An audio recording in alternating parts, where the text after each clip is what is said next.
60 શબ્દ ઝડપ ready start ફકરો. મુખ્યમંત્રી શ્રી ભૂપેન્દ્રભાઈ પટેલે સીજી સેમિકોનના કોમર્શિયલ પ્રોડક્શન પ્રારંભના પ્રસંગને વડાપ્રધાન શ્રી નરેન્દ્રભાઈ મોદીની આત્મનિર્ભર ભારત માટેની પ્રતિબદ્ધતાનું ઉદાહરણ ગણાવ્યો હતો.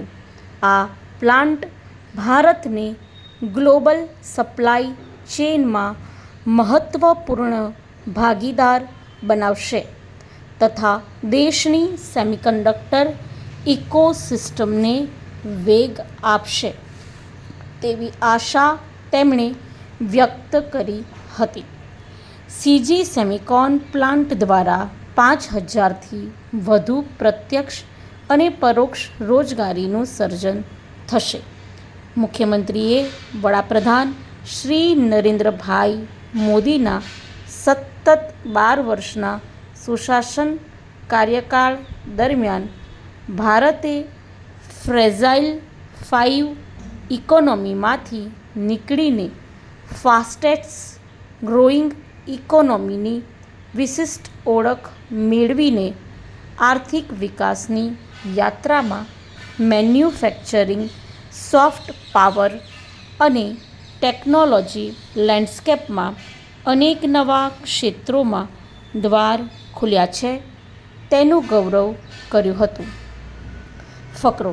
મુખ્યમંત્રીશ્રીએ ઉમેર્યું કે સેમિકન્ડક્ટર અને ઇલેક્ટ્રોનિક્સ સેક્ટર્સમાં વડાપ્રધાનશ્રીના વિઝનથી ભારતનો પ્રભાવ વધ્યો છે. કોરોના મહામારી દરમિયાન જ્યારે સમગ્ર ગ્લોબલ ચેઇન સંકટમાં હતી ત્યારે વડાપ્રધાન શ્રીએ ભારતને સેમિકન્ડક્ટર ક્ષેત્રે ગ્લોબલ હબ બનાવવાનો સંકલ્પ કર્યો. તે કહેવું તે કરવું ના મંત્ર સાથે સાકાર કર્યો છે. વડાપ્રધાન શ્રીના વિઝનથી દેશના પ્રથમ સ્માર્ટ ઇન્ડસ્ટ્રીયલ સિટી ધોલેરામાં વર્લ્ડ ક્લાસ સેમિકન્ડક્ટર ઇકોસિસ્ટમ વિકસી રહી છે. એટલું જ નહીં, સેમિકન્ડક્ટર ક્ષેત્રમાં ગુજરાતને ફ્યુચર રેડી બનાવવાના ઉદ્દેશથી 2022માં દેશના સૌથી પહેલી સેમિકન્ડક્ટર પોલિસી જાહેર કરવાનું ગૌરવ પણ ગુજરાતે મેળવ્યું છે. મુખ્યમંત્રીશ્રીએ 2047 સુધીમાં વિકસિત ભારતના નિર્માણના વડાપ્રધાનશ્રીના સંકલ્પને સાકાર કરવા આત્મનિર્ભરતાને મુખ્ય આધાર ગણાવતા કહ્યું કે શ્રી નરેન્દ્રભાઈ મોદીના નેતૃત્વમાં આત્મનિર્ભરતા હવે ગ્લોબલ ચેલેન્જીસનું સોલ્યુશન બની ગઈ છે. ફકરો. કેન્દ્રીય ઇન્ફોર્મેશન એન્ડ ટેકનોલોજી મંત્રી શ્રી અશ્વિની વૈષ્ણવે ભારતના સેમિકોન મિશનની ટેકનિકલ યાત્રા અને માળખાગત સુવિધાઓ વિશે જણાવ્યું હતું કે વડાપ્રધાન શ્રી નરેન્દ્રભાઈ મોદીના સંકલ્પથી આજે ભારતમાં સેમિકન્ડક્ટર ઇન્ડસ્ટ્રી વાસ્તવિક સિદ્ધિ બની છે.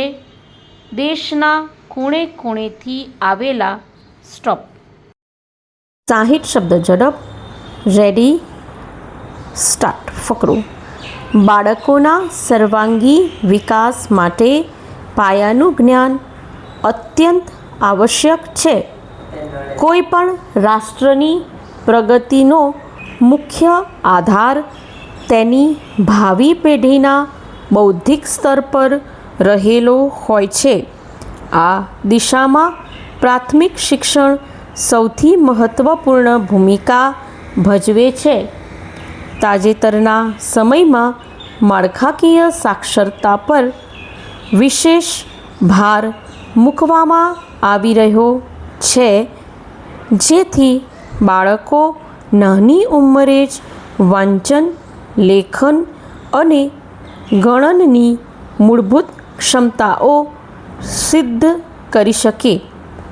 માત્ર અક્ષર જ્ઞાન આપવું પૂરતું નથી, પરંતુ બાળક સમજણપૂર્વક વાંચી શકે અને રોજિંદા જીવનમાં ગણિતનો વ્યવહારુ ઉપયોગ કરી શકે તે ખૂબ જ જરૂરી છે.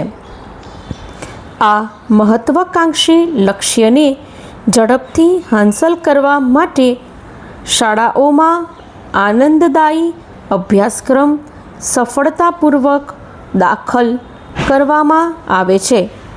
વર્ગખંડોનું વાતાવરણ એવું રચવામાં આવી રહ્યું છે કે જેથી વિદ્યાર્થીઓને ભણવાનો જરા પણ બોજ ન લાગે. શિક્ષકોને પણ નવી અને આધુનિક શૈક્ષણિક પદ્ધતિઓથી ઉત્તમ રીતે તાલીમબદ્ધ કરવામાં આવ્યા છે.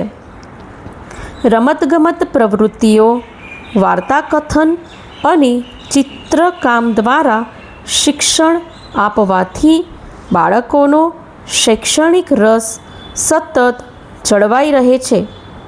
આ ઉપરાંત નવીન ટેકનોલોજીનો યોગ્ય ઉપયોગ કરીને સ્માર્ટ ક્લાસરૂમ દ્વારા દ્રશ્ય તેમજ શ્રાવ્ય માધ્યમોથી અઘરા વિષયોને અત્યંત સરળતાથી સમજાવવામાં આવે છે.